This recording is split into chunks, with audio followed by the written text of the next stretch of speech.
Hello friends, bashaskitchenல இன்னைக்கு நம்ம பார்க்க போறது 12 most important tips and tricks for kitchen.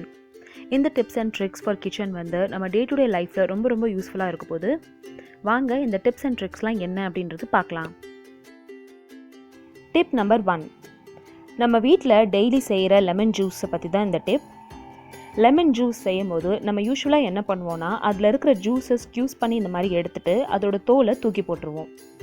ஆனால் அதுக்கு பதிலாக நீங்கள் யூஸ்வலாக செய்கிற லெமன் ஜூஸை எப்படி நீங்கள் செய்கிறீங்களோ அதே மாதிரி செஞ்சுட்டு இந்த மாதிரி தண்ணி ஊற்றிக்கோங்க. லெமன் ஜூஸ் சேர்த்துட்டு நம்ம தண்ணி சேர்த்ததுக்கப்புறமா லெமனோட ஜெஸ்ட்டு கொஞ்சம் இந்த ஜூஸில் நம்ம சேர்த்தோம் அப்படின்னா லெமனோட ஃப்ளேவர் நம்ம ஜூஸில் நல்லா இறங்கும். லெமன் ஜூஸை நம்ம ஃப்ரிட்ஜில் வச்சு குடிக்கக்கூடாது, அதனால் ஜூஸ் போடும்போதே ஜில்லு தண்ணி சேர்த்துக்கோங்க. இல்லை உங்களுக்கு வேணும்னா ஐஸ் க்யூபும் ரொம்ப துருவாமல் லைட்டாக இந்த எல்லோ கலர் கொஞ்சம் பேல் எல்லோவாக ஆகிற வரைக்கும் துருவினீங்கன்னா போதும். கொஞ்சமாக அதோட ஜெஸ்ட் நீங்கள் அது போடும்போது லெமன் ஜூஸில் நல்ல ஃப்ளேவரும் நல்ல ஒரு வாசனையும் இருக்கும். எப்போயுமே செய்கிற லெமன் ஜூஸோட இந்த மாதிரி நீங்கள் லெமன் ஜூஸ் செஞ்சு பாருங்கள், ரொம்ப டிஃப்ரெண்ட்டாகவும் ரொம்ப டேஸ்டியாகவும் இருக்கும். உப்பு, சர்க்கரை, ஹனி நீங்கள் இதில் எதுனாலும் சேர்த்துக்கலாம். நான் வந்து உப்பு போட்டு தான் லெமன் ஜூஸ் குடிப்பேன், அதனால உப்பு சேர்த்துக்கிறேன்.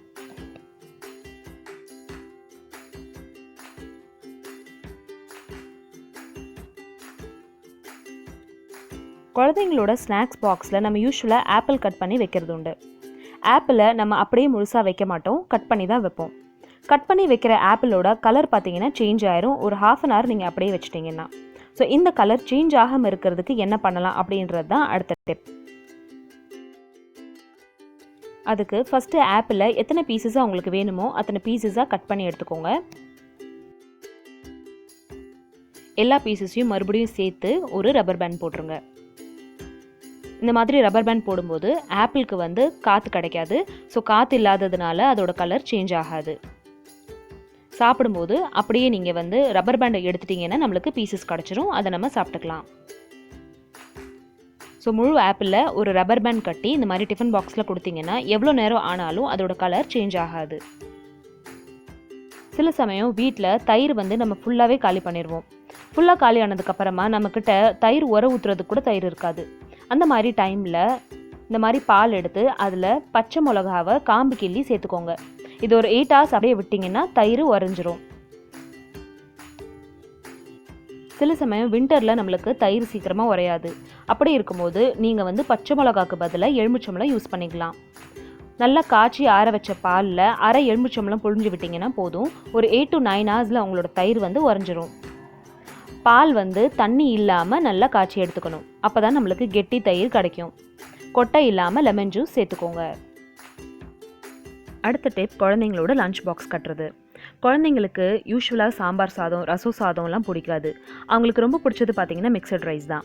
ஸோ டெய்லி என்ன மிக்சட் ரைஸ் பண்ணுறது அப்படின்றத பற்றி அடுத்து நம்ம யோசிப்போம்.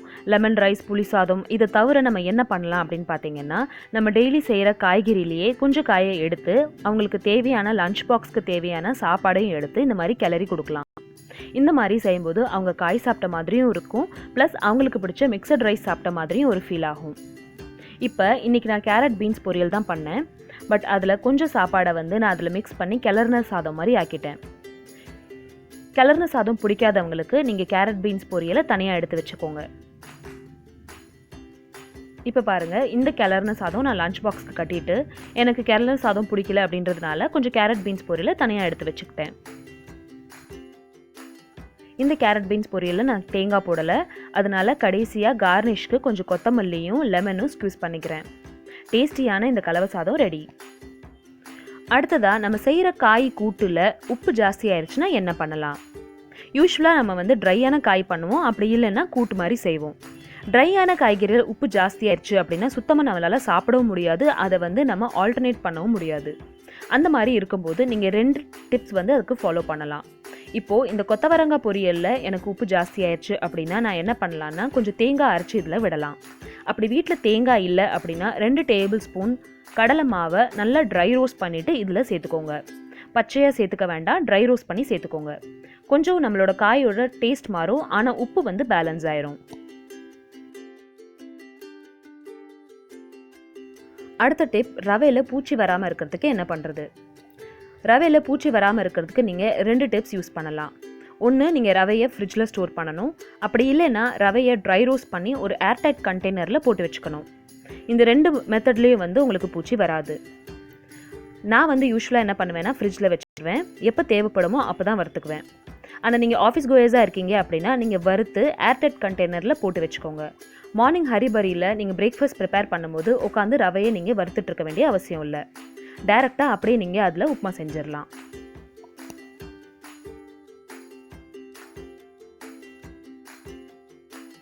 ரவையை நல்லா வறுத்துட்டு அதை ஏர்டைட் கண்டெய்னரில் போட்டு ஃப்ரிட்ஜில் வச்சுருங்க. 2-3 மாதம் ஆனாலும் உங்களோட ரவையில் பூச்சி வராது. ஏற்கனவே வறுத்த ரவை அப்படின்றதுனால நம்ம ஈஸியாக மார்னிங் எந்திரிச்சோன்னே பிரேக்ஃபாஸ்ட் பண்ணுறதுக்கும் நம்மளுக்கு ஈஸியாக இருக்கும்.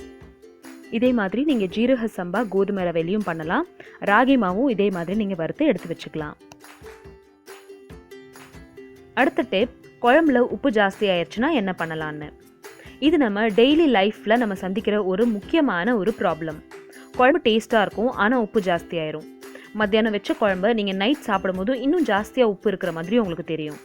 அதனால் அந்த மாதிரி இருக்கும்போது நீங்கள் குழம்புல என்ன பண்ணணும் அப்படின்னா, அந்த எக்ஸ்ட்ரா உப்பை வெளியே எடுக்கிறதுக்கு ஒரு உருளைக்கிழங்கை கட் பண்ணி அதில் சேர்த்துக்கோங்க. ஒரு உருளைக்கிழங்கை வேக வைக்காமல் 4 கட் பண்ணி உங்கள் குழம்புல சேர்த்துக்கோங்க. ஒரு 2 to 3 hours உங்கள் குழம்பை அப்படியே விட்டுருங்க. 3 மணி நேரம் 4 மணி நேரத்துக்கு அப்புறமா உங்களோட குழம்பு மறுபடியும் நீங்கள் டேஸ்ட் பண்ணி பார்த்தீங்கன்னா அதில் இருக்கிற எக்ஸ்ட்ரா உப்பு எல்லாமே வந்து போயிடும். சர்வ் பண்ணுறதுக்கு முன்னாடி அந்த உருளைக்கிழங்கை எடுத்து வெளியே போட்டுருங்க.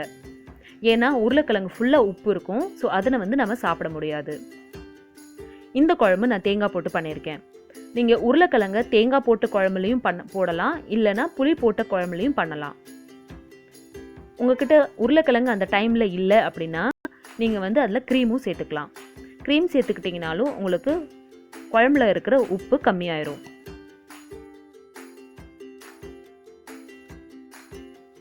அடுத்த டிப், ஃப்ரை பண்ணுற ஐட்டம்ஸில் உப்பு நிறைய ஆயிடுச்சுன்னா என்ன பண்ணலாம்.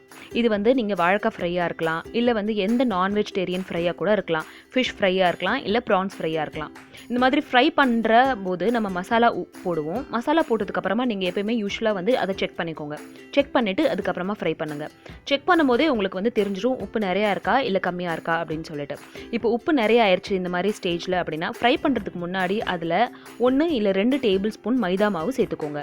மைதா மாவு சேர்த்துக்கிறதுனால என்ன ஆகும்னா அதோட உப்பு வந்து கம்மியாயிரும். ப்ளஸ் உங்களுக்கு ரொம்ப வாட்டரி கன்சிஸ்டன்சியாக இருந்துச்சுன்னா அதுவும் வந்து பேலன்ஸ்ட் ஆயிரும்.